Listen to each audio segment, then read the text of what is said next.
I got a phone call the other day from someone. I went out to their house to take a look at the property, and I've never seen a house constructed like this before. This is a property that's being sold to a family member. One person passed away, and so another family would like to buy it to keep it in the family. So there's now a bank involved, and for you to underwrite a loan in many banks, to underwrite a loan, it has to be free of mold. So I was asked to go out there and take a look at this property, and this house is built like a house I've never seen before. So the basement is typical issues of neglect and elevated moisture, and there's mold everywhere and blah blah. You know, you'll see that everywhere. So, but the attic is what I wanted to chat with you about. The only entrance is through the gable, and you have to put a ladder on the outside of the house, crawl across a awning to get to the entrance into the attic. There's no access through the house. And I thought that was very, very unusual.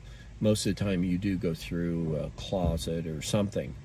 But no, now I understand why. Because, I mean, and when you go into an attic like this, if you're gonna do it yourself, you really need to protect yourself with respirators, with suits, with knee pads, with elbow pads, with leather gloves, because you don't know what you're going to run into. This attic had 3 roofs in it. And what I mean by that is that you are crawling across one set of trusses, and below that 4 feet is another set of ceiling joists, and below that is the ceiling that you are looking at when you go into the house. A layered system within the house. I've never seen that before, because as you're crawling across this, you're looking down, and 4 to 5 feet below you is another attic space. And that's not what you're looking at when you go into the house and look up. And then it was poorly ventilated, just helter-skelter put together. And so there's mold everywhere.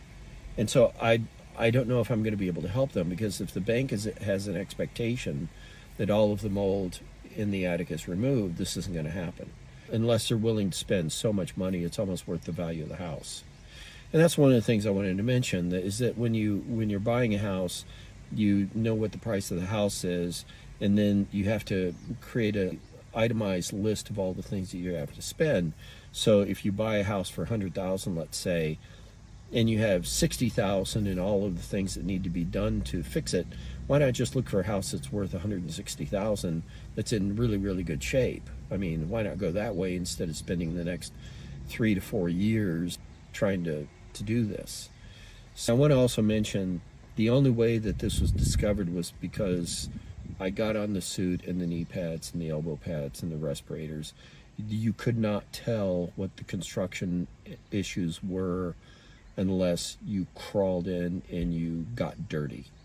So if you're going to hire someone to do this kind of work, just find somebody that's willing to do that, because it was very tempting not to go in there. It's very tempting not to do that. But that's what you have to do to find out the problems of a home. Bob Bennett, Farsight Management. It's better use farsight than hindsight.